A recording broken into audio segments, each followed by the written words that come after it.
सुनिए डॉक्टर श्याम सुंदर पराशर जी की यह अनमोल कथा। आज की इस द्वितीय दिवसीय कथा के द्वितीय भाग में भक्तों आप लोगों को माया के द्वारा इस संसार को किस प्रकार से सत्य दिखाया जाता है, जबकि यह संसार असत है। इन सब की व्याख्या आज की इस कथा में आप लोग भक्तों सुनेंगे। श्री राधे राधे। मुहुरहो रसिका भुवि भावुका।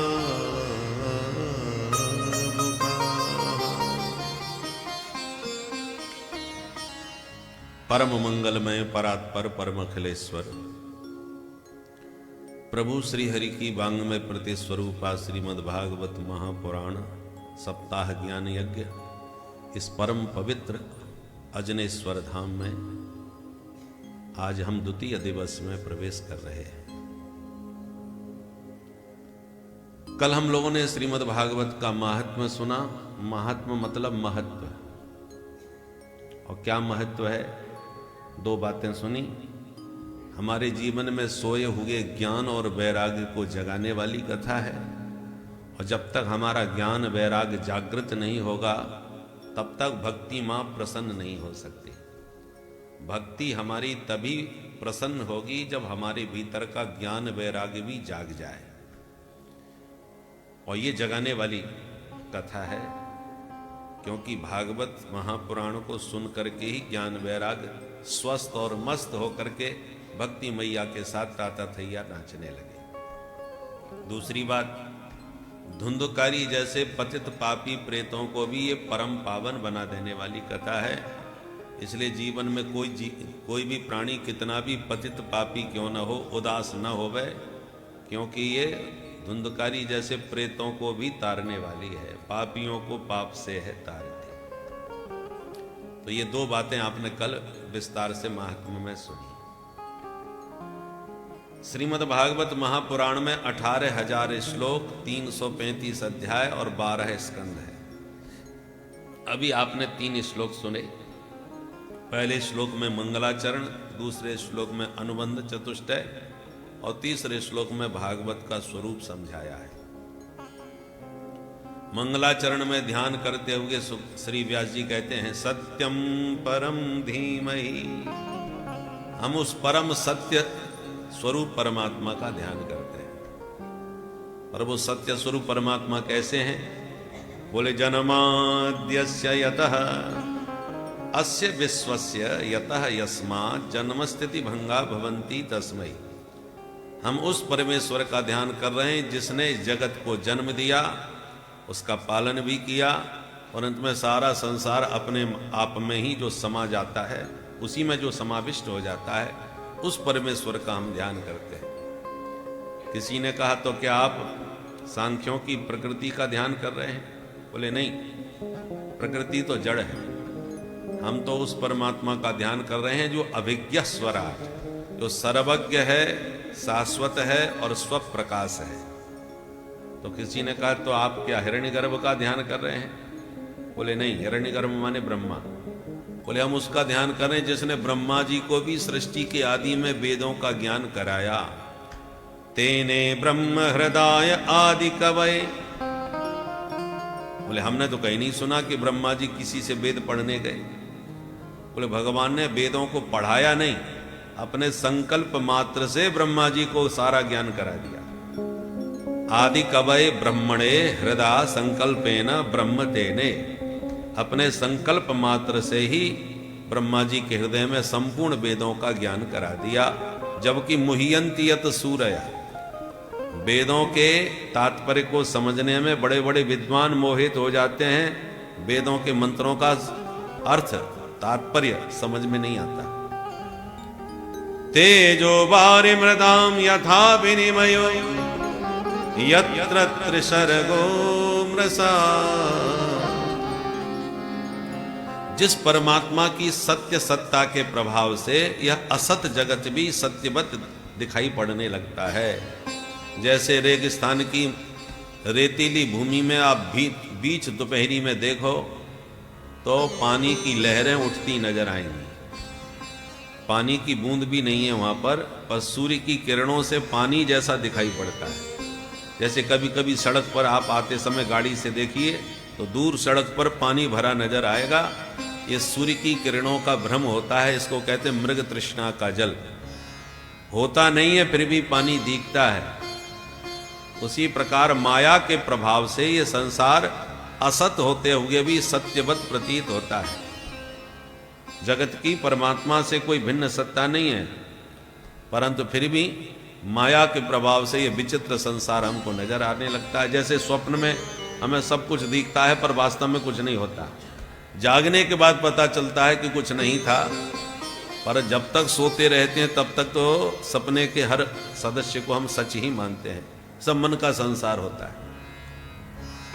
धामना स्वेन सदा निरस्त कोकम। जब स्वरूप का बोध हो गया, माने जैसे हम जाग गए तो स्वप्न समाप्त। ऐसे ही जब स्वरूप का ज्ञान हो जाता है तो ये संसार का जितना प्रपंच है सब निरस्त माने समाप्त हो जाता है।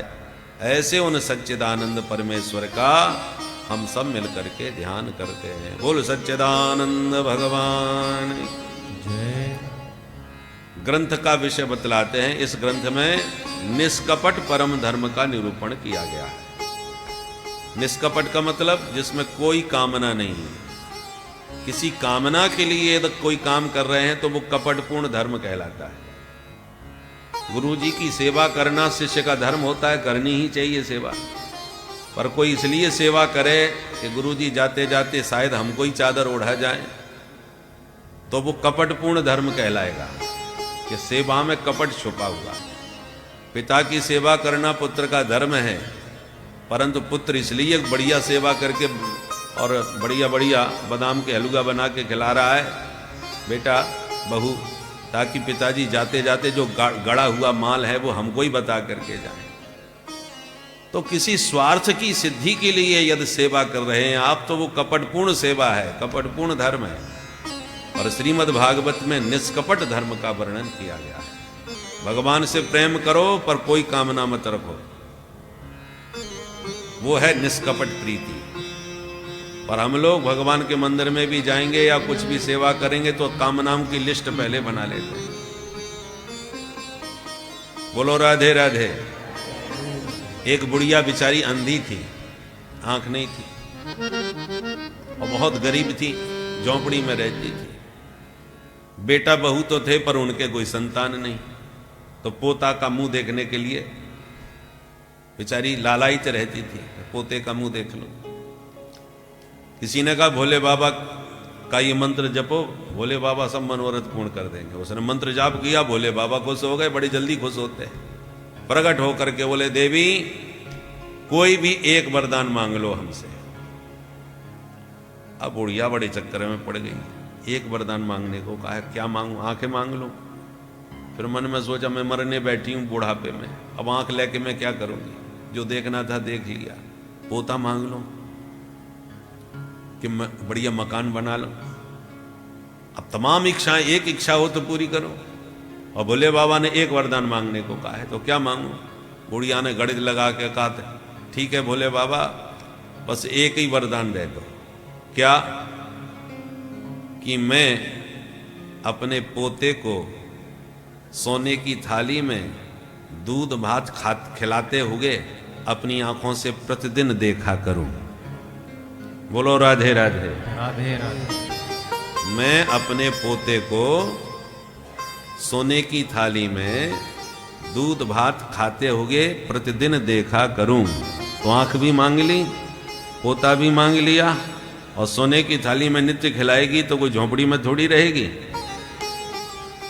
माने उसने एक ही वरदान में सारी लिस्ट अपने आप सब पूरी कर ली। तो हम लोग ठाकुर की सेवा कम करते हैं, मनोरथों की लिस्ट लंबी बना लेते हैं। ये कपटपूर्ण धर्म होता है। भगवान से सहज स्वाभाविक प्रीति होना चाहिए, भक्तिमती मीरा की तरह, कि मेरे तो सिर्फ आप हो, दूसरों न कोई। यह है समर्पित भाव की निष्काम प्रीति। और कुछ मत चाहो, दुनियादारी कुछ नहीं, केवल प्रभु हमको प्यारे लगे। इसको कहते हैं निष्कपट धर्म। भागवत में उसी का वर्णन है। धर्म प्रोज्यत कई तबोत्र परमो। भागवत सुनने का अधिकारी कौन है? बोले निर्मत्सराणाम सता, जिसके भीतर से मात्सर्य मर गया हो, मिट गया हो, वही भागवत सुनने का अधिकारी है। मात्सर्य का मतलब मत्सर, मत्सर माने मत्तः अग्रे सरती, ये व्यक्ति मुझसे इतना आगे निकल गया, अब मुझे कुछ भी करना पड़े इसको नीचे पटकना है। तो अपने से ऊपर जाते हुए जब आप किसी को देखते हो तो यदि आपके भीतर जलन और चुभन होती है तो समझ जाओ आपके भीतर मच्छर घुस गया। बाहर का मच्छर को मार के भगाना तो ऑल आउट है, मच्छरदानी है, पर जो भीतर मच्छर घुसा बैठा है, जो दूसरों की तरक्की नहीं देख सकता, दूसरों की प्रशंसा नहीं सुन सकता, ये बहुत खतरनाक मच्छर होता है। उस मच्छर को जिसने मार दिया हो वही भागवत सुनने का उत्तम अधिकारी पात्र है। जब दूसरे की प्रतिष्ठा, प्रशंसा, उत्कर्ष, तरक्की, इसको देखकर आपके मन में प्रसन्नता होने लगे कि वाह भगवान ने बड़ी कृपा करी, जैसे इस पर कृपा हो रही है ऐसे सब पर कृपा होती रहे, सर्वे भवन्तु सुखिनः, ये भाव ईमानदारी से आपके मन में आ जाए, तब जानना कि आप भागवत सुनने के अधिकारी हो। अच्छा, सुनने से फायदा क्या होगा? वेद्यम वास्तवमत्र वस्तु शिवदम, वास्तव वस्तु का बोध हो जाएगा, और उसका बोध होते ही आपका कल्याण हो जाएगा। और तापत्रयोन्मूलनम, दैहिक दैविक भौतिक तीनों ताप आपके जीवन से समाप्त हो जाएंगे।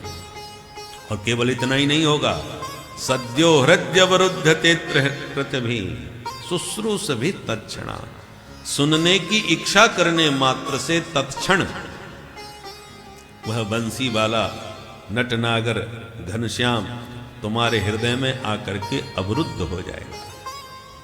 विराजमान हो जाएंगे ऐसा नहीं कहा, अवरुद्ध हो जाएंगे। आप लोग विराजमान हैं, किसी को कोई काम याद आ गया तो धीरे से उठ के खिसक जाएगा। महाराज आदेश देते हैं कि गेट बंद कर लो, कथा के बाद ही खुलेगा, तो फिर आप विराजमान नहीं अवरुद्ध कहे जाएंगे। क्या करें साहब, कथा में फंस गए, अब नहीं जा पा रहे, तो चाहते हुए भी यदि न जा पाओ तो आप अवरुद्ध हैं, और जब चाहो तब चले जाओ तो आप विराजमान हैं। तो कथा का श्रवण करने वाले श्रोता के हृदय में हरि विराजमान नहीं होते, अवरुद्ध थे। भगवान हृदय में कैद हो जाते हैं, बंदी बन जाते हैं। बोल बंसी वारे की जय। भागवत है क्या? निगम कल्पतरोर गलितम फलम सुख मुखाद मृत द्रव संयुतम पिबत भागवतम रसमालयम मुहुरहो रसिका भुवि भावुका। निगम कल्पतरो, निगम माने वेद। वेद क्या है? बोले कल्प वृक्ष है। शास्त्रों में वेदों को वृक्ष के रूप में निरूपित किया गया है। वेद रूपी वृक्ष कैसा है, इस वेद वृक्ष का ध्यान करें। ओंकारः प्रौढ़मूलः क्रमपद सहितः छंद विस्तीर्ण शाखः ऋक्पत्रं सामपुष्पं यजुर्दिग्फलो थर्वगन्धं दधानः यज्ञश्छाया समेतै द्विजमधुपगणै सेव्यमानं प्रभाते मध्ये सायं त्रिकालः प्रसरतु सततं पातु मां वेद वृक्षः। वेद एक विशाल वृक्ष है। तो वृक्ष, ये वेद रूपी वृक्ष कहां से पैदा हुआ, इसका बीज क्या है? बोले ओंकारः प्रौढ़मूलः। ये जो ओम है ना, इसको प्रणव कहते हैं। वेद का ओम ही बीज है, ओंकार से ही ये वेद रूपी वृक्ष अंकुरित हुआ है, उत्पन्न हुआ है। ओंकारः प्रौढ़मूलः क्रमपद सहितः छंद विस्तीर्ण शाखा। वेद की जो शाखाएं, जो जब पौधा अंकुरित होता है ना, तो उसकी डालियां चारों तरफ फैलती हैं, पत्ते फल पुष्प सब पैदा होते हैं, उसी से अंकुरित होते हैं धीरे धीरे। तो ओम रूपी बीज से वेद रूपी वृक्ष प्रकट हुआ, और वेदों में जो विकृतियां हैं, वेद पाठ की पद्धति, घन पाठ, जटा पाठ, माला पाठ, दंड पाठ, ये उसके 10 प्रकार की इसकी विकृतियां हैं। जटा माला शिखा रेखा ध्वजो दंडो रथो धन घन अष्टौ विकृतय प्रोक्ता क्रम पूर्वा महर्षि भी। 8 प्रकार की ये विकृतियां हैं। अभी आपने सुना होगा, काशी में एक 19 वर्ष के बालक ने प्रतिदिन 4 घंटे दंड क्रम से वेद का पाठ किया था, और 50 दिन तक बड़े बड़े काशी के महापंडितों के बीच में 4 घंटे प्रतिदिन, और वो भी कंठस्थ, पुस्तक देख करके नहीं, ग्रंथ नहीं देखा, सस्वर पाठ, दंड क्रम से सस्वर पाठ उस 19 वर्ष के बालक ने 50 दिन तक प्रतिदिन 4 घंटे सुना करके सबको हैरानी कर दिया। बड़े बड़े वैज्ञानिक उसकी प्रतिभा से प्रभावित हो गए, भाई गजब है इसकी मेधा शक्ति। सबसे कठिन है वेदों का दंड क्रम से पाठ करना। तो ये जो वेद की शाखा है ना, क्रम पद सहिता छंद विस्तीर्ण शाखा, ये जटा माला घन आदि जो पाठ हैं, ये वेद की विशाल शाखाएं हैं, बड़ी बड़ी। और पत्ते क्या हैं? बोले ऋग पत्रम, जो ऋग्वेद है वो इस वृक्ष के पत्ते हैं, और यजुर्दिग फल, जो यजुर्वेद है ना, वो इसका फल है। अथर्व गंधम दधान, अथर्ववेद इसकी सुगंध है, सामवेद इसके फूल हैं। तो ऋग्वेद है पत्ते, सामवेद है पुष्प, और यजुर्वेद है फल, अथर्ववेद है इसकी सुगंध। यज्ञ छाया समेत ही, बड़े बड़े जो यज्ञ होते हैं ना वेद मंत्रों से, वो इस वृक्ष की शीतल छाया है। वृक्षों की छाया ना हो तो वो वृक्ष किस काम का? तो यज्ञ के द्वारा सबको इस वेद मंत्रों की शीतल छाया प्राप्त होती है। यज्ञ से सभी का लाभ होता है, ध्यान दीजिए। आजकल बहुत से विधर्मियों ने कुछ लोगों को भ्रम में डाल दिया है, बुद्धि में अनर्गल बातें भर दी हैं। तो लोग ऐसा बोलने लगे कि ये यज्ञ आदि कर्म करना, ये तो ब्राह्मणों ने अपने पेट का साधन बना लिया है, और किसी का क्या फायदा है? यज्ञ से तो ब्राह्मणों का ही लाभ होता है। ये बहुत बड़ा विभ्रम है। जरा सोचिए, किसका फायदा नहीं होता? सबसे पहले जब यज्ञ करवाया जाता है तो यज्ञशाला का निर्माण होता है, और विशाल यज्ञशाला कौन बनाएगा? जो चौथे चरण के हैं, वही प्राय कारीगरी का काम वही लोग करते हैं। तो सबसे पहला फायदा किसका हुआ?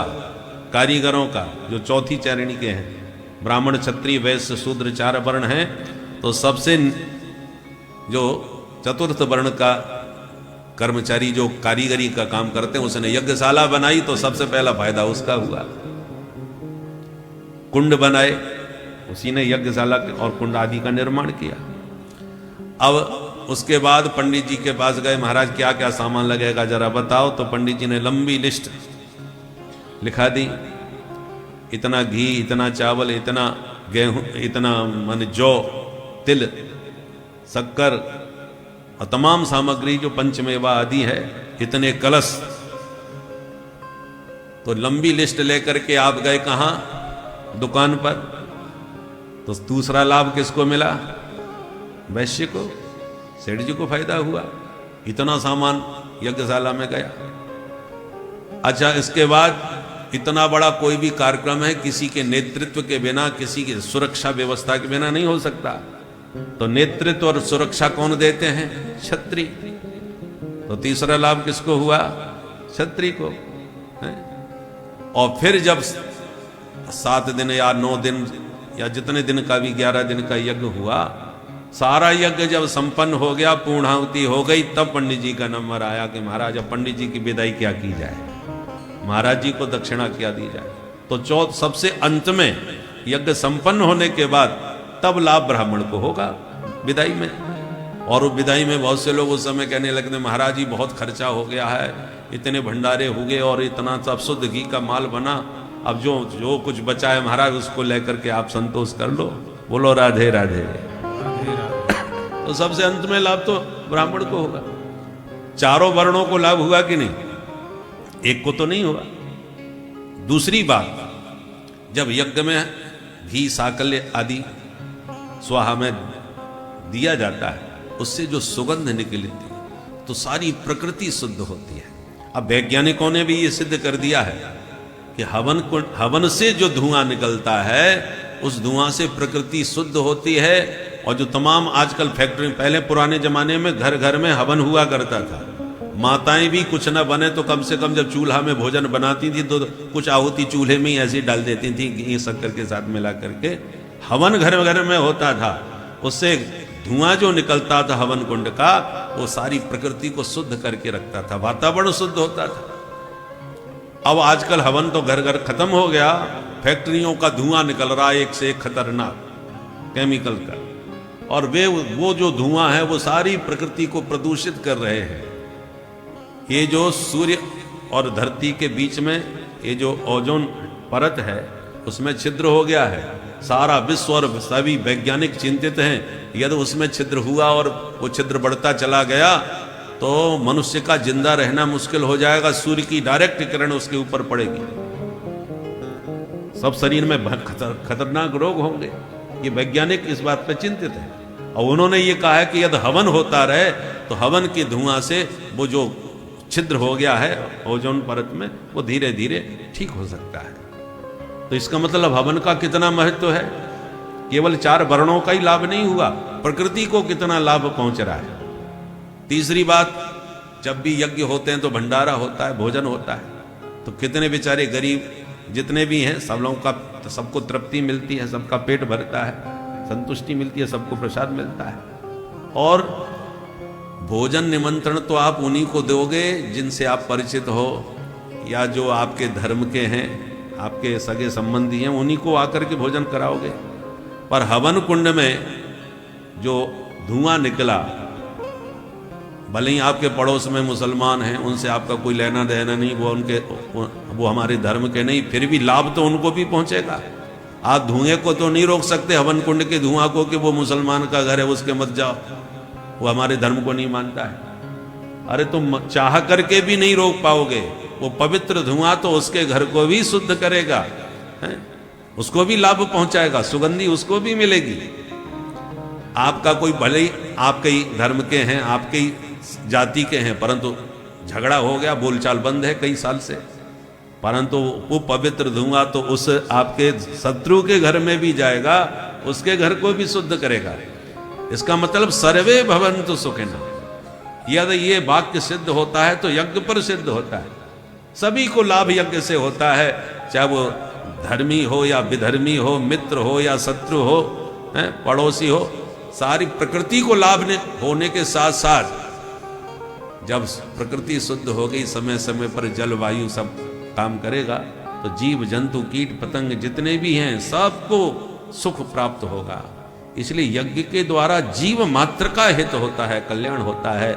इसलिए वेद जो है वो यज्ञ के रूप में परम सुंदर शीतल छाया है जिसमें जीवों का कल्याण होता है। यज्ञ छाया समेतई, यज्ञ छाया समेतई द्विज मधुपगणई सेव्यमानम प्रभाते।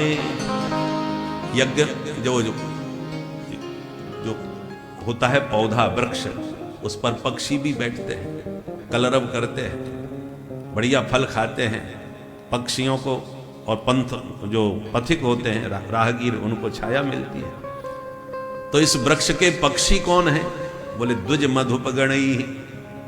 ये जो ब्राह्मण हैं, क्षत्रिय हैं, वैश्य हैं, जो जनेऊ पहनते हैं, चुटिया रखते हैं और संध्या वंदन करते हैं तीनों काल में, सुबह, मध्याह्न और सायंकाल, ये वो पक्षी हैं जो वेद रूपी वृक्ष का सेवन करते हैं।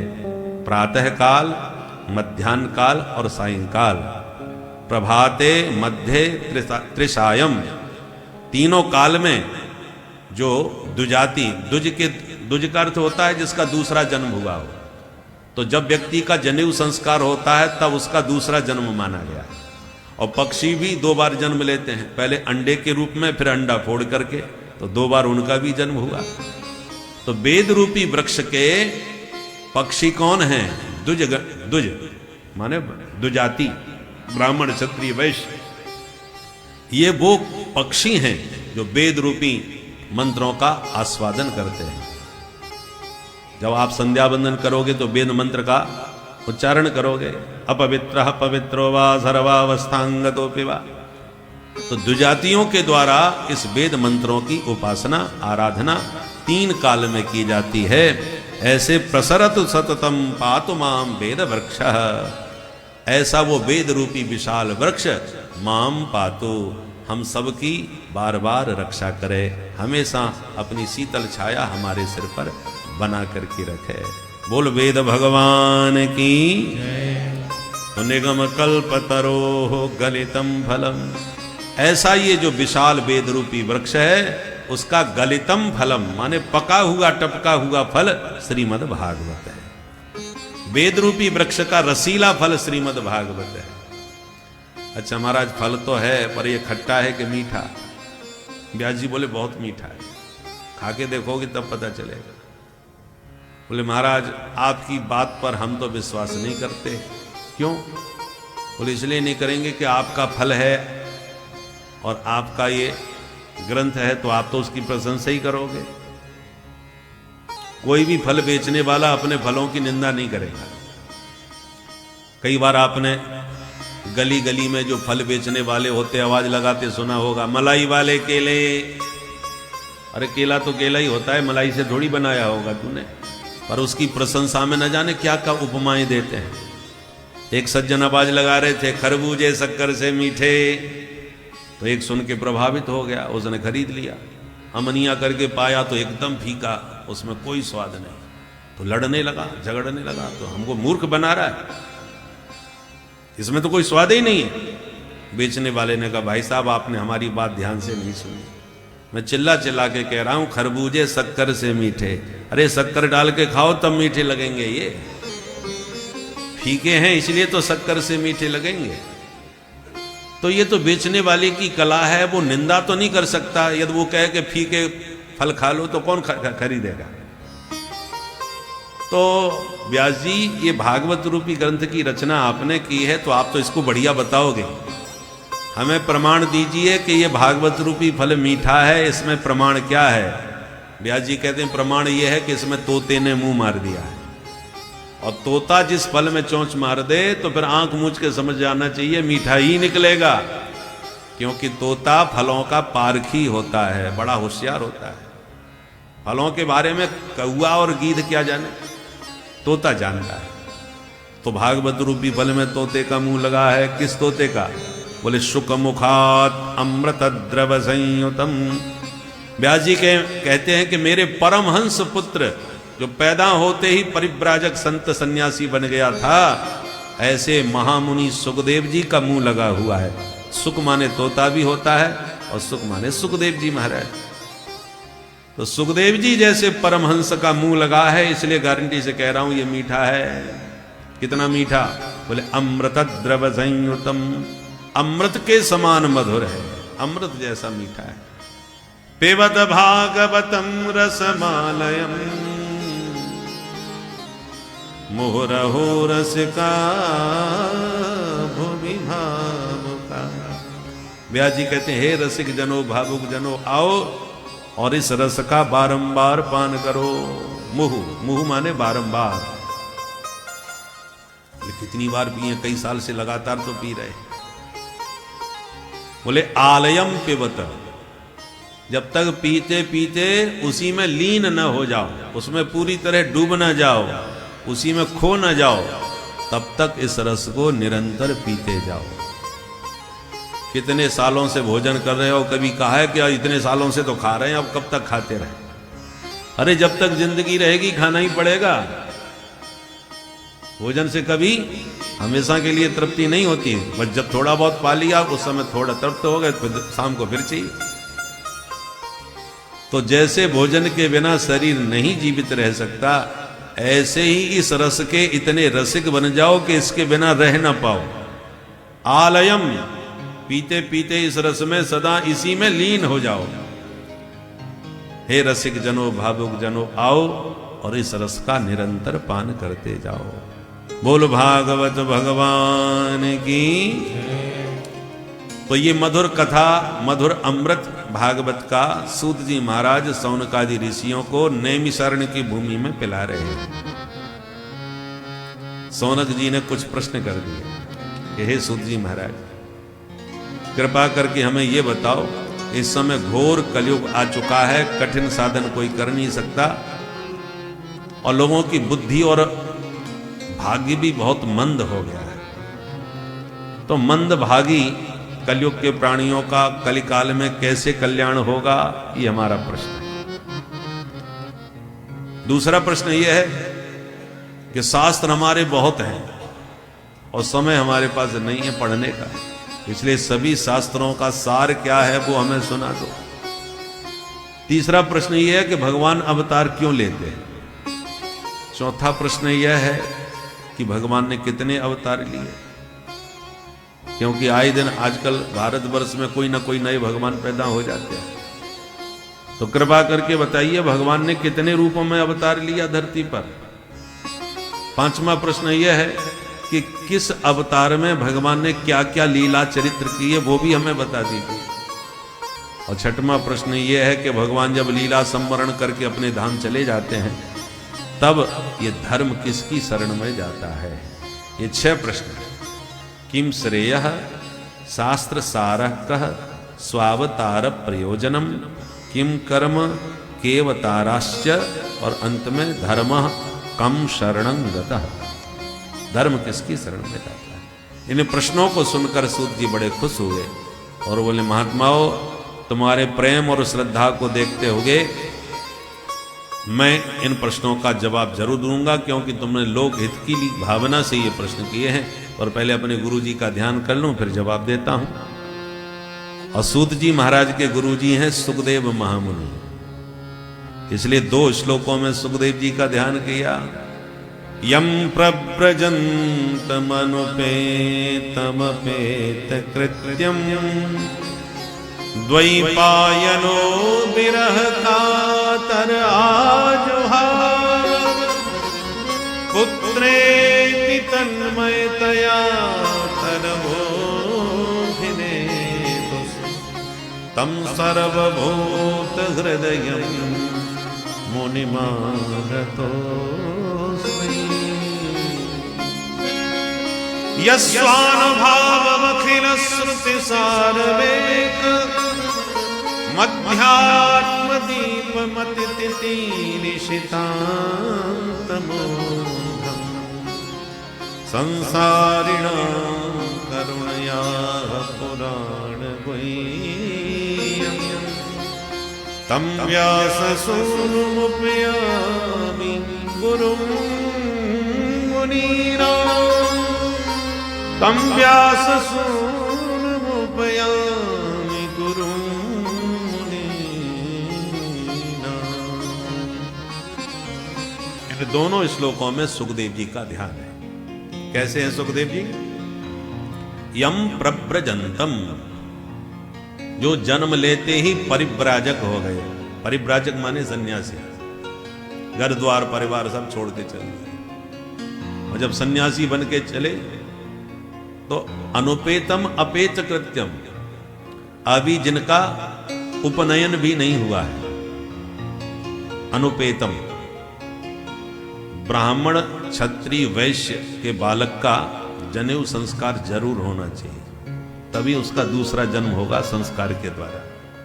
ब्राह्मण का बालक है तो 8 वर्ष की उम्र में उसका हर हालत से जनेऊ हो जाना चाहिए।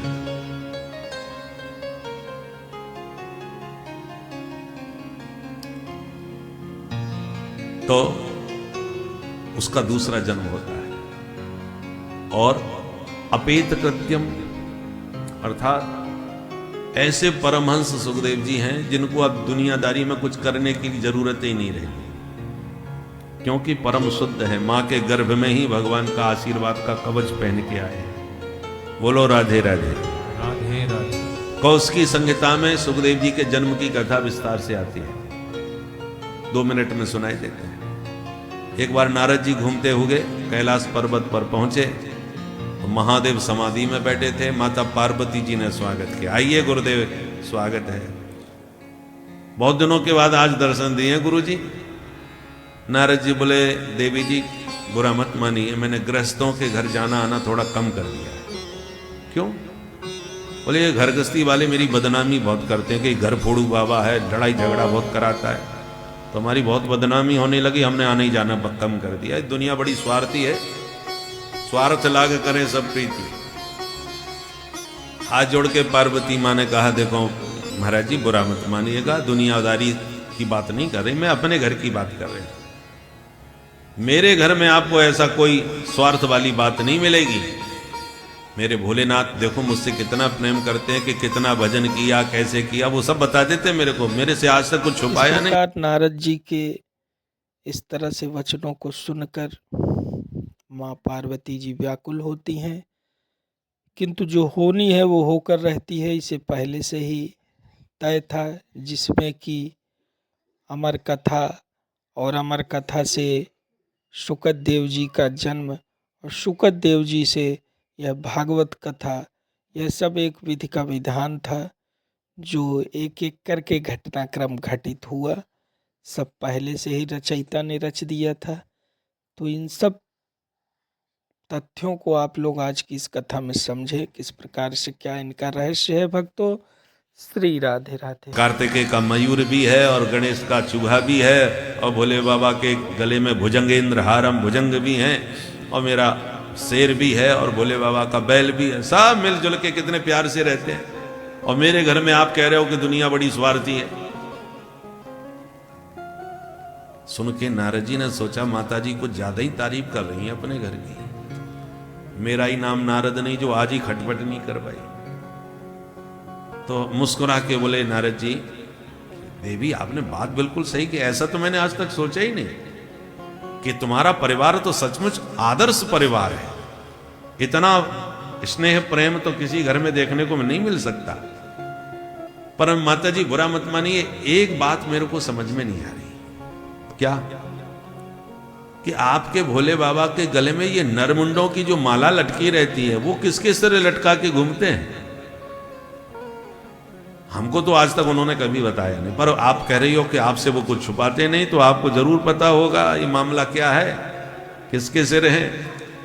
पार्वती जी ने हाथ जोड़ा, गुरु जी माफ कीजिए, इस विषय में तो मेरे को भी नहीं मालूम, मैंने कभी पूछा नहीं, भोलेनाथ ने कभी चर्चा करी नहीं, इसलिए इस विषय में मैं कुछ नहीं जानती। अब नारद जी ताली बजा के हंसने लगे। देवी जी बुरा मत मानिए, सच्चाई तो ये है कि सब स्वार्थी है। अच्छा ठीक है, आपने कभी नहीं पूछा तो क्या उनको अपने मन से तुम्हें नहीं बताना चाहिए? भाई और किसी को मत बताओ, तुम उनकी अर्धांगिनी हो, आपको तो बताना चाहिए कि नहीं?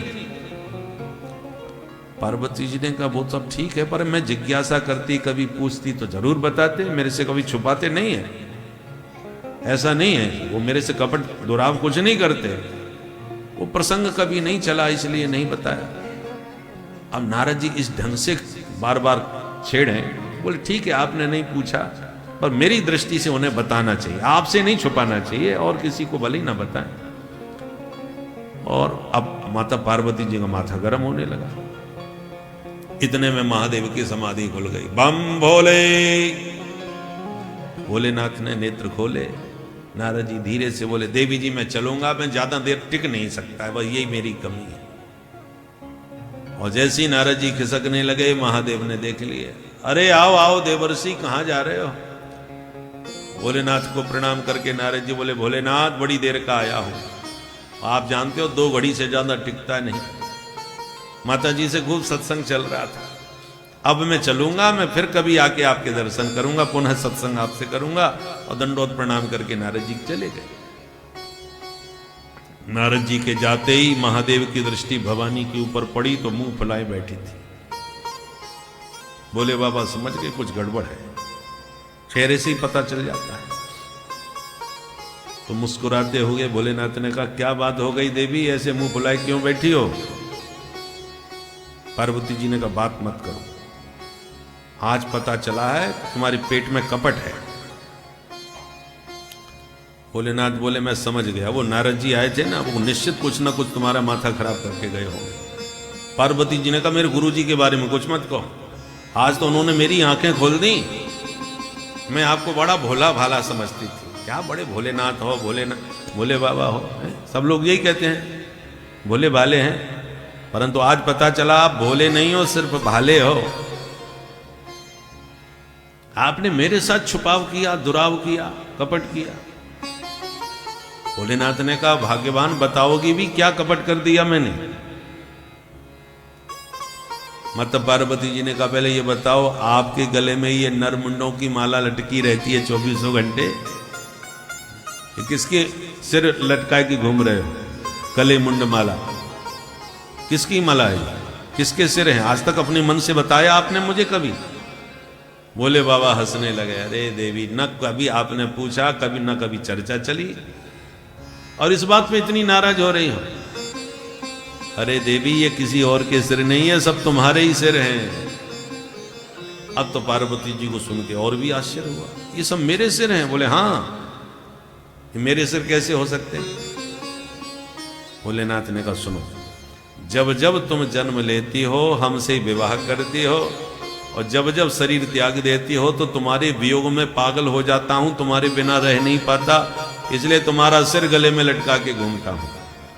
अब बताओ, मेरे जैसा कोई प्रेम दीवाना मिलेगा कि मरने के बाद भी तुम्हारा सिर लटका के कब से घूम रहा हूं, और तुम मुझे कपटी कपटी बोले जा रहे हो? अच्छा, पार्वती जी ने कहा, इसका मतलब मैं इतनी बार पैदा होके मर चुकी हूं, तभी तो इतने सिर आपने सिर गले में लटका रखे? बोले हाँ। पार्वती जी ने कहा, तब तो आप कपटी नहीं, महाकपटी निकले। क्यों? बोले एक बात बताओ, यदि मैं इतनी बार पैदा हुई और इतनी बार मरी, तो मैं ही मरती पैदा होती रही, आपको कभी कुछ नहीं हुआ? आप जैसे कहते ऐसे अमरनाथ बने बैठे हो, तो आपने कौन सी जड़ी बूटी खा रखी है कि आप अमरनाथ बन गए और मरना जीना मेरे पीछे पड़ा है? भोलेनाथ बोले, देवी, इसका कारण यह है कि हमने अमर कथा सुनी है, अमर कथा सुन के हम अमरनाथ हो गए, तुमने अभी नहीं सुनी, इससे वंचित हो। पार्वती जी ने कहा, तब तो मुझे आज और अभी अमर कथा सुननी है। भोलेनाथ समझ गए अब मानने वाली नहीं है। अच्छा ठीक है, सुनाऊंगा, पर मेरी 2 शर्त हैं देवी। क्या? पहली शर्त यह है कि हमारे तुम्हारे अलावा तीसरा कोई नहीं होना चाहिए, क्योंकि जो भी सुनेगा वो भी अमर हो जाएगा, तो दुनिया में समस्या खड़ी ना कर दे, इसलिए कोई यहां नहीं होना चाहिए। बोले ठीक है महाराज। और दूसरी? बोले दूसरी शर्त यह है कि हम जब कथा कहेंगे तो तुम हूं का भरती जाना।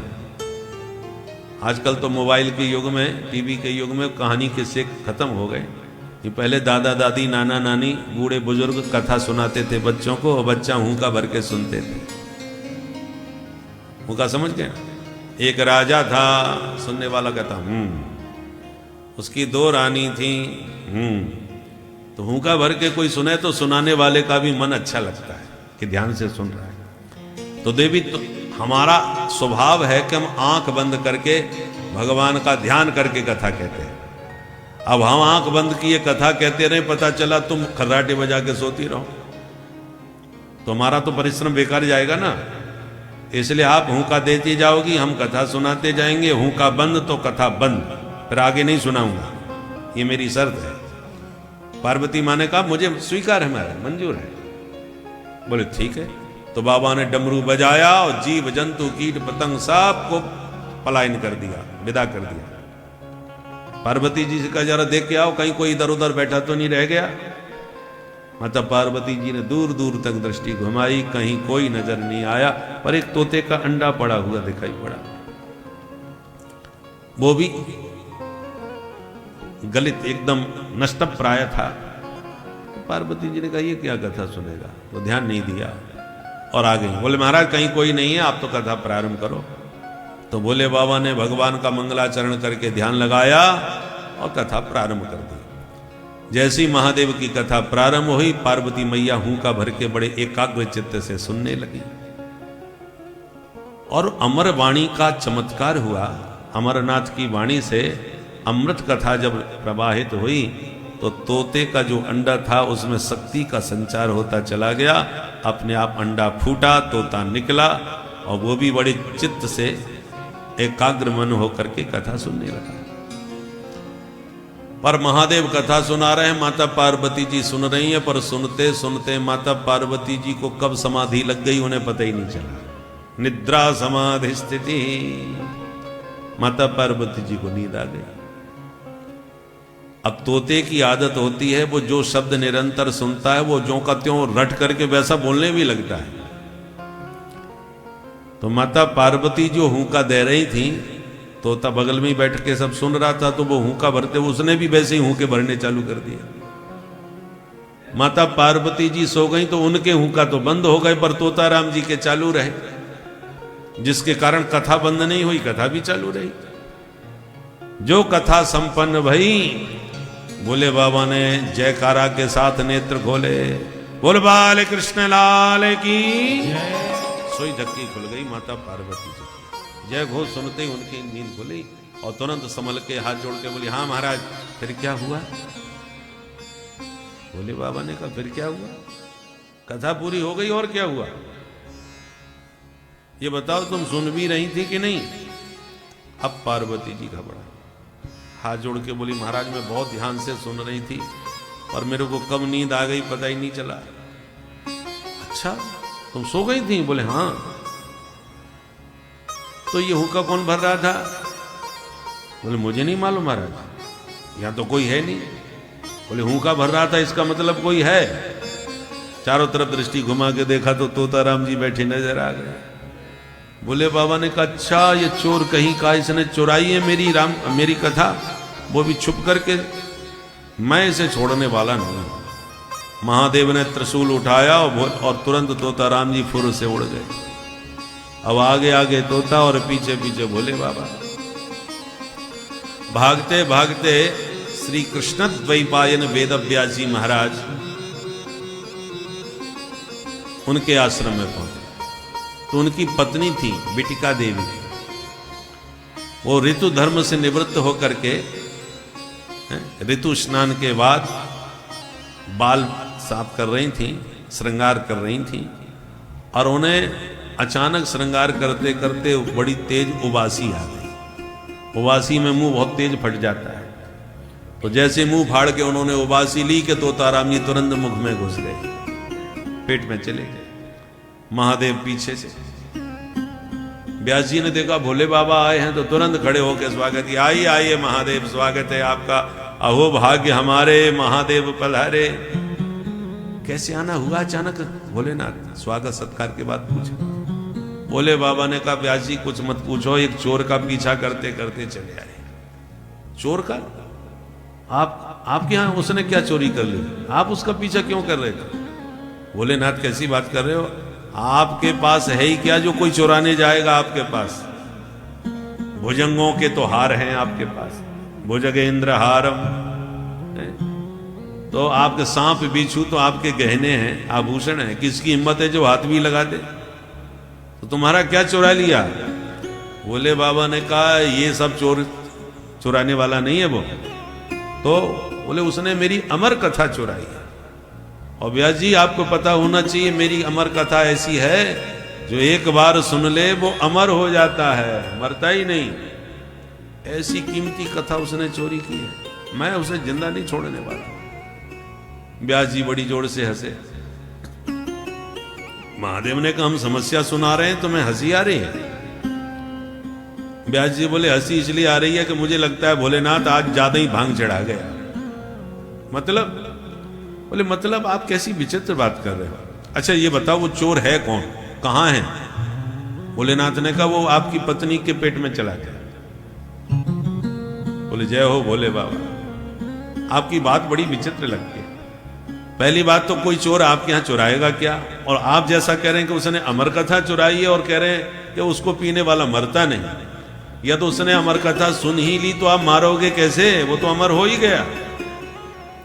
और यदि आपने उसे मार डाला तो फिर आपकी अमर कथा का क्या महत्व रह जाएगा, जिसके बारे में आप इतनी महिमा गा रहे हैं?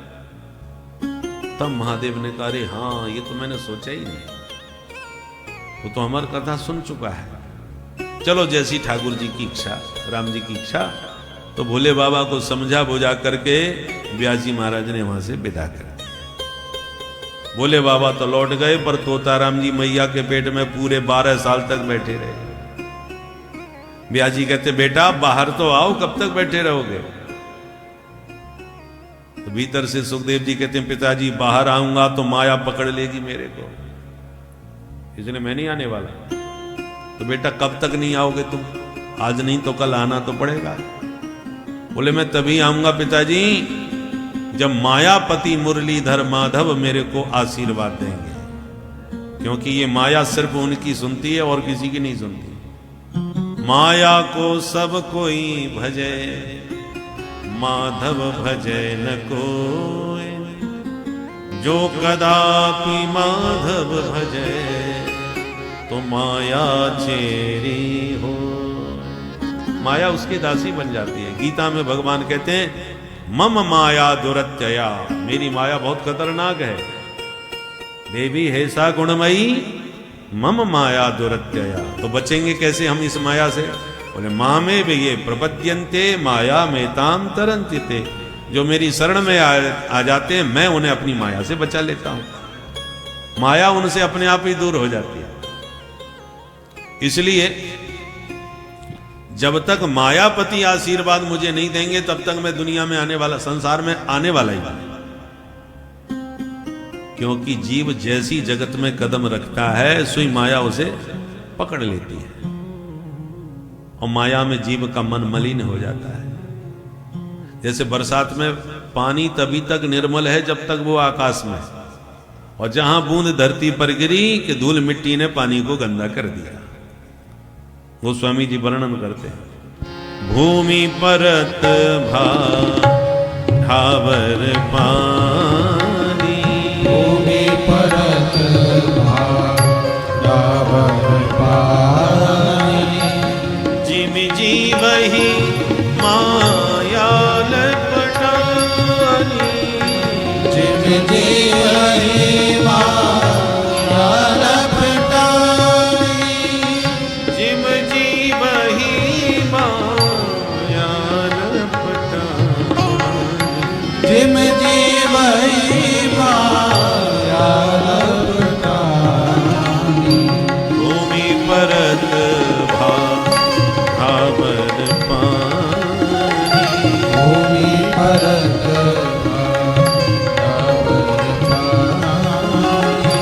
भावर पानी, भावर पानी। भावर पानी।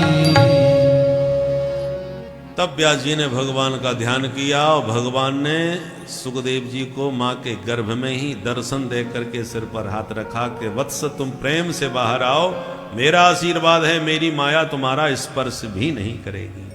तब सुखदेव जी ने जन्म लिया। और यम प्रव्रजंत मनुपेतम अपेत कृत्यम, इसलिए जन्म से ही परिव्राजक हैं। व्यास जी विरह से व्याकुल होकर के बेटा बेटा करके पुकारते हुए पीछे पड़े, परंतु मुड़ के भी नहीं देखा। वृक्षों से ध्वनि टकरा करके पूरे जंगल में बेटा बेटा बेटा ध्वनि गूंज रही थी। ऐसे सर्वभूत हृदय व्यासनंदन सुखदेव जी के श्री चरणों में बारंबार प्रणाम, जिन्होंने समस्त श्रुतियों का सार निकाल करके श्रीमद् भागवत के रूप में अध्यात्म का ऐसा सुंदर दीपक जलाया, जिस दीपक के प्रकाश में जितने भी जीव अज्ञान के अंधकार में भटक रहे थे उनको अध्यात्म का रास्ता दिखाई पड़ने लगा। ऐसे जगत को पथ प्रदर्शन कराने वाले व्यासनंदन सुखदेव जी के श्री चरणों में बारंबार प्रणाम। सूत जी कहते हैं, ऋषियों, जीवों के मंगल की कामना से तुम्हारे प्रश्न बड़े सुंदर हैं। प्राणी मात्र का एक ही परम धर्म है कि भगवान अधोक्षज के पाद पद्मों में निष्काम और निष्कपट प्रीति हो जाए, भक्ति हो जाए। ऐसी निष्काम भक्ति जब भगवान के चरणों में हो जाएगी तो जनयत्यासु वैराग्यम ज्ञानम च यद है तो कम। भक्ति के ही बेटा है ज्ञान वैराग्य। हमारा आपका काम केवल भक्ति करना है, ज्ञान वैराग्य अपने आप पैदा हो जाएंगे। बोलो राधे राधे। भक्ति क्या है? मेरे तो गिरधर गोपाल, भगवान को मेरा मान लेना, अपना मान लेना, इसका नाम भक्ति है। और वैराग्य क्या है? बोले दूसरो न कोई, अब संसार में मेरा उनके अलावा कोई नहीं है, ये वैराग्य है। और ये वैराग्य और ज्ञान कहां से हुआ? भक्ति के द्वारा तो हुआ। तो हमारा काम तो भक्तिमती मीरा की तरह भक्ति करना है, बाकी ज्ञान वैराग्य सब अपने आप हो जाएगा। उसके लिए कोई चेष्टा अलग से करने की जरूरत नहीं। भूखा व्यक्ति सिर्फ भोजन करने लग जाए तो शक्ति और इंद्रियों में बल अपने आप आने लगता है, उसके लिए प्रयास थोड़ी करना पड़ता है।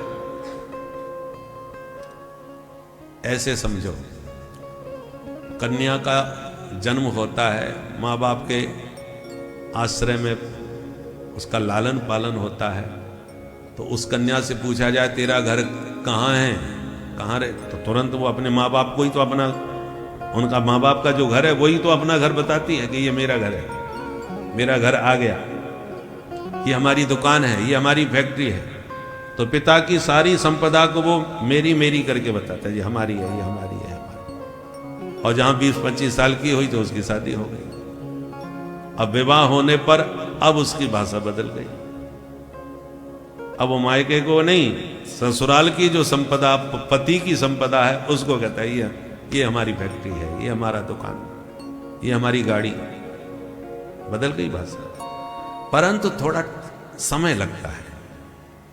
विवाह के बाद भी बहुत समय तक उसका चित्त मायके में ही चिपका रहता है कि जिस घर में वो 20-25 साल रह के आई है, एकदम से उसका ध्यान उसमें कैसे बदलेगा? थोड़ा टाइम लगेगा। ज्यों ज्यों ज्यों पति का प्रेम प्राप्त करती चली जाएगी, त्यों तो उसका मायका छूटता चला जाएगा। छोड़ना नहीं पड़ेगा, कब छूट गया उसे पता ही नहीं चलेगा। बस पति से प्रेम उसका होता जाए तो मायका छूटता जाए। और पति से प्रेम नहीं हुआ, खटपट हो गई तो तुरंत मायके में आएगी। और मन ठीक से नहीं लगा, भले ही खटपट ना हो, और पति में और ससुराल में मन नहीं लगा तो मायके में जाने के बहाने ढूंढेगी। माता जी की तबीयत खराब है आजकल, तो आप कहो तो नेक देखे आऊं। हमारे भैया विदेश जा रहे हैं, आप कहो तो नेक विदा करे आऊं। ये सब बहाने होते हैं मायके में आने के, क्योंकि उसका मन अभी उधर नहीं लग रहा। और जब वो पुत्रवती हो जाती है, बच्चे भी हो जाते हैं, तो अब पति और पुत्र सब में इतना प्रेम हो गया कि मैया भी फोन करती है, बेटा बहुत दिनों से याद आ रही है, कुछ दिन के लिए आ जाओ। तो क्या माँ आ तो जाऊँ, आजकल सर्दी बहुत पड़ रही है, बच्चा थोड़ा ठीक नहीं है, उसकी तबीयत ठीक नहीं रहती, मैं फिर कभी आती हूँ, जब छुट्टियाँ होंगी तब आ जाऊँगी। अब पहले तो वो बहाने ढूंढ रही थी जाने के, अब बहाने ढूंढ रही है न जाने के, क्योंकि अब जिम्मेवारी आ गई घर की। अब वो मालकिन बन गई घर की देखभाल की जिम्मेवारी उसके सिर पर आ गई। वो अपनत्व तो उसका पूरी तरह ससुराल में हो चुका है। तो अब वो मायके के लिए नहीं भागेगी। अब धीरे धीरे और बड़ी हुई, उसका बच्चा बड़ा हो गया, उसकी भी शादी कर दी, घर में बहू आ गई, अब वो सास बन गई, अब पूरी तरह घर की मालकिन हो गई। अब सास बहू में खटपट हो जाए तो सास बन के अब कहती है अपनी बहू से, ये पराई जाई जब से मेरे घर में आई, मेरा बेटा भी पराया हो गया। अब तो बेटा भी सीधे मुंह बात नहीं कर रहा, वो भी इसके पल्लू से बंधा रहता है। बोलो राधे राधे राधे राधे। अब जरा सोचिए, जो सास अपनी बहू से कह रही है ये पराई जाई जब से मेरे घर में आई, तब से बेटा भी पराया हो गया, वो ये भूल ही गई कि मैं भी पराई जाई इसी की तरह इस घर में आई थी। सास भी कभी बहू थी। बोलो राधे राधे राधे राधे। परंतु आज सास को ये बात याद भी नहीं है कि मैं भी इसी की तरह मैं भी पराए घर से आई थी। परंतु वो अब अपने घर को पूरी तरह अपना चुकी है, ये मेरा घर है, ये पराए घर से आई है। मैं भी कभी आई थी, ये उसे याद भी नहीं है। कितना टाइम लगा, पूरी तरह घर को अपना बनाने में कितना समय लगा। उसी प्रकार ये संसार हमारा मायका है।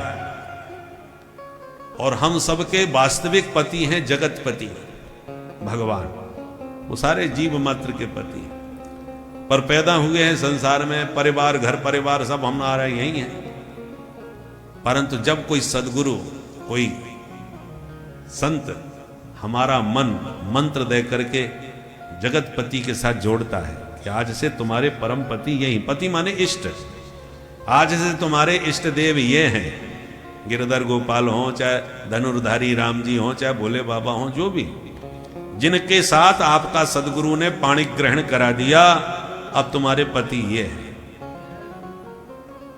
ये संसार सब झूठा है, सब नश्वर है, एक दिन छोड़ के जाना है, सब सुनते हैं और सब जानते हैं, परंतु छूटता नहीं है। परंतु जब जिससे प्रीति गुरुदेव ने करा दी है, जिनसे संबंध हमारा जोड़ दिया है, उनसे ज्यों ज्यों हमारा प्रेम बढ़ता जाएगा, त्यों तो यह संसार हमारे मन से उतरता चला जाएगा। इसलिए मीरा जी का पहला वाक्य क्या है? मेरे तो गिरधर गोपाल, गिरधर गोपाल मेरा बन गया। तब क्या हुआ? बोले दूसरों न कोई। जिनको मैंने अब तक अपना सब कुछ मान रखा था, तात मात्र भ्रातृ बंधु, परंतु आपना न कोई, अब सब छूट गए। पर छोड़ने में समय लगा, और छुड़ाया किसने? गिरधर गोपाल ने। तो गिरधर गोपाल की प्रीति बढ़ती गई तो संसार के नाते संबंध सब मायका छूट गया। ऐसे जगत रूपी मायका, संसार के जो संबंध हैं वो तभी छूटेंगे जब जगतपति से आप प्रेम करोगे। बाकी कितना प्रवचन कर लो, कितना भी बातें कर लो, ये जगत छूटने वाला नहीं। अच्छा, या तो कोई ससुराल वाला बहू को कहे कि मायके में नहीं जा सकती थी, तो उसको और ज्यादा मायके किया गया। लड़ाई झगड़ा हो गया, प्रतिबंध लगाया जाए कि वहां बिल्कुल मत जाना, नहीं जाने देंगे, तो उसको और ज्यादा याद आएगी। उसी प्रकार हम तुमसे कहें कि दुनियादारी सब छोड़ो, कोई नहीं छोड़ने वाला। दुनियादारी को छोड़ने के चक्कर में ही मत पड़ो, छोड़ने की सोचे ही मत। तुम तो केवल गिरधर गोपाल को पकड़ने का प्रयास करो। उस जगतपति को पकड़ते जाओगे तो संसार अपने आप छूटता जाएगा, उसके छोड़ने की जरूरत ही नहीं। और हम लोग उल्टा करते हैं, पहले दुनियादारी का सब काम छूट जाए हमारा, तब आराम से भजन करेंगे। ये कभी नहीं होता कि पहले बेटा बेटी के सबके विवाह कर लें और ये कर लें और वो कर लें और सबसे फ्री हो जाएंगे, तब फिर प्रेम से भजन करेंगे, फिर भगवान से प्रेम करेंगे। असंभव।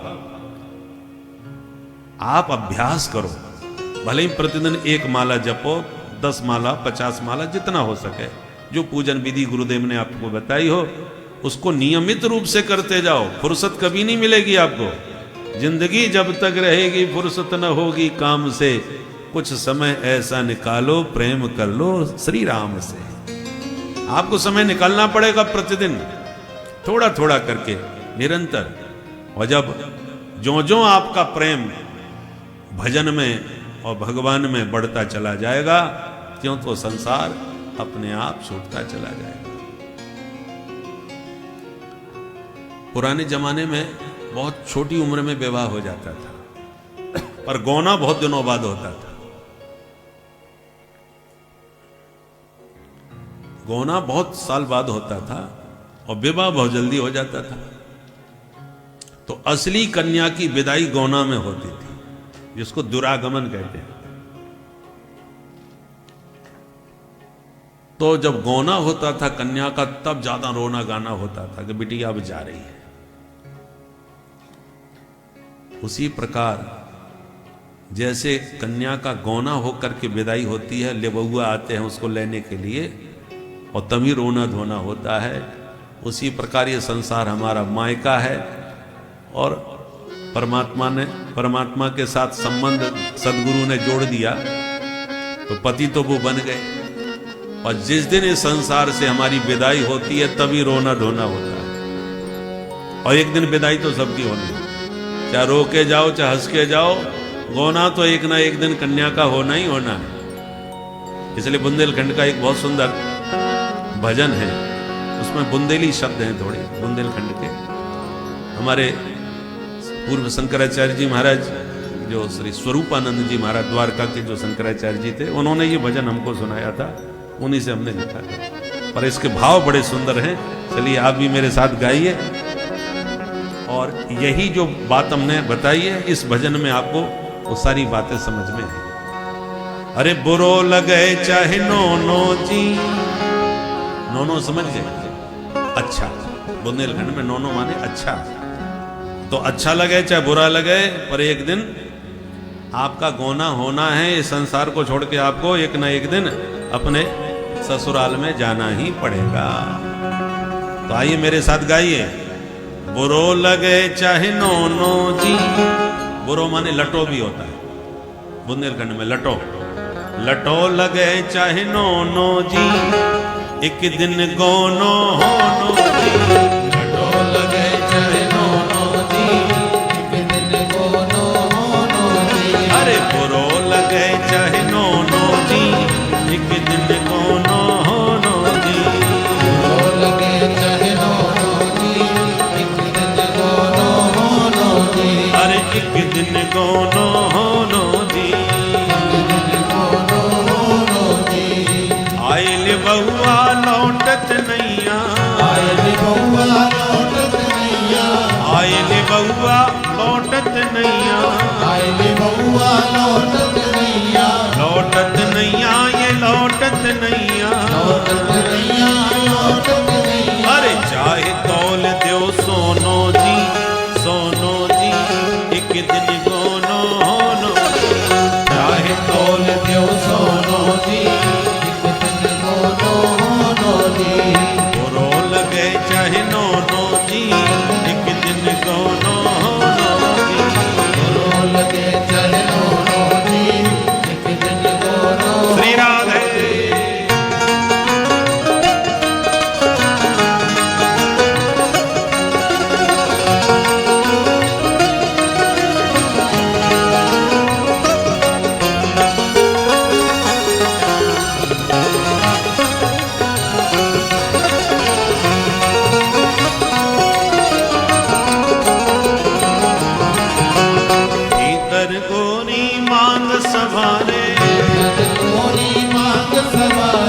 भीतर गोरी मांग समारे, अब देखिए दोनों में तुलना कीजिए, कन्या की विदाई और संसार से विदाई, दोनों की स्थिति है। जब जीव जाता है तो उसको शरीर को नहलाया जाता है, नए नए कपड़े उसको ओढ़ाए जाते हैं, सजाया जाता है। उसी प्रकार कन्या जाती है तो लोग रोते भी जाते हैं और उसका श्रृंगार भी करते जाते हैं। कन्या सज रही है और लोग कह रहे हैं जल्दी करो भाई, ट्रेन न चली जाए, हमारी ट्रेन पकड़ना है। वो जल्दी जल्दी करते हैं और विदा करने वाले के भैया रुक जाओ, आराम से लड़की तैयार हो रही है, जा रही है। ऐसे ही जब जीव जाता है तो परिवार के लोग रोते हैं, जाने नहीं देते, और आस पड़ोस के मोहल्ले वाले कहते हैं जल्दी करो, रात हो जाएगी भाई, निकलो बाहर। दोनों की स्थिति एक सी है। अरे भीतर गोरी मांग संभारे, गोरी मांग संभारे, मांग संभारे गोरी मांग संभारे, संभारे गोरी मांग संभारे। अरे बाहर हो रहो रोनो जी, रोनो जी, एक दिन गोनो होनो जी। बाहर हो रहो रोनो जी, एक दिन गोनो होनो जी। बुरो लगे चाहे नोनो जी, एक दिन गोनो होनो जी। बुरो लगे चाहे नोनो जी, एक दिन गोनो होनो। श्री राधे।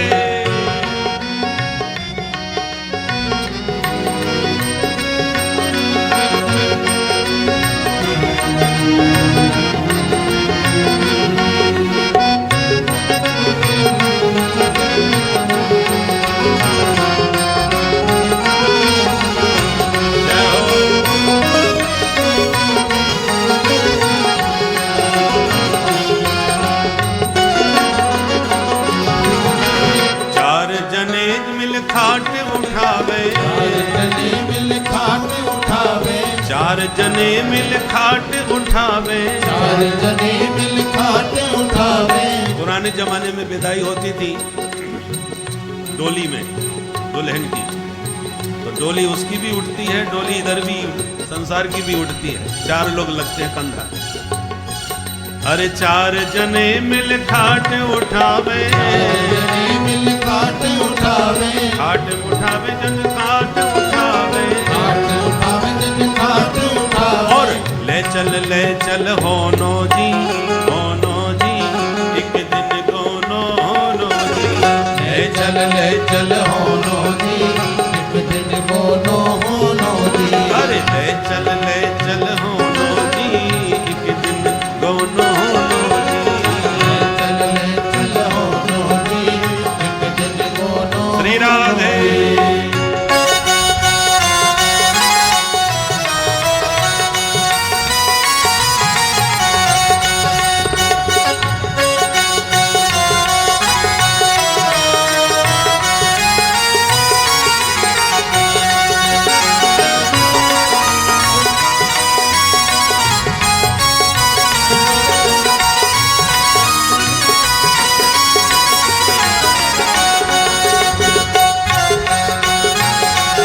भूम गिरत बा ढाबर पानी, जिम जीवह माया लपटानी। जिस प्रकार से जल की बूंद आकाश से गिरते समय तो स्वच्छ होती है, किंतु जैसे ही जमीन पर गिरती है उसमें मिट्टी कीचड़ ये सब लग जाता है, धूल कण। उसी प्रकार से जीव जैसे ही इस पृथ्वी पर आता है उससे माया ऐसे ही लिपट जाती है, और वह इस माया मोह के चक्कर में जो उसका परम कर्तव्य परम ईश्वर का सानिध्य त्याग देता है, जिससे वह जीवन भर इसी मोह माया प्रपंच में फंसकर दुख झेलता पड़ा रहता है।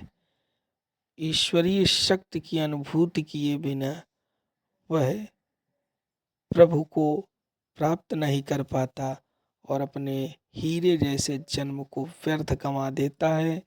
इसके बाद पुनः वह 84 लाख योनियों में प्रवेश करता है, कभी किसी जानवर के रूप में, कभी किसी पेड़ पौधों के रूप में, और गिड़गिड़ाता रहता है कि कब हमें फिर से मानव जीवन मिलेगा।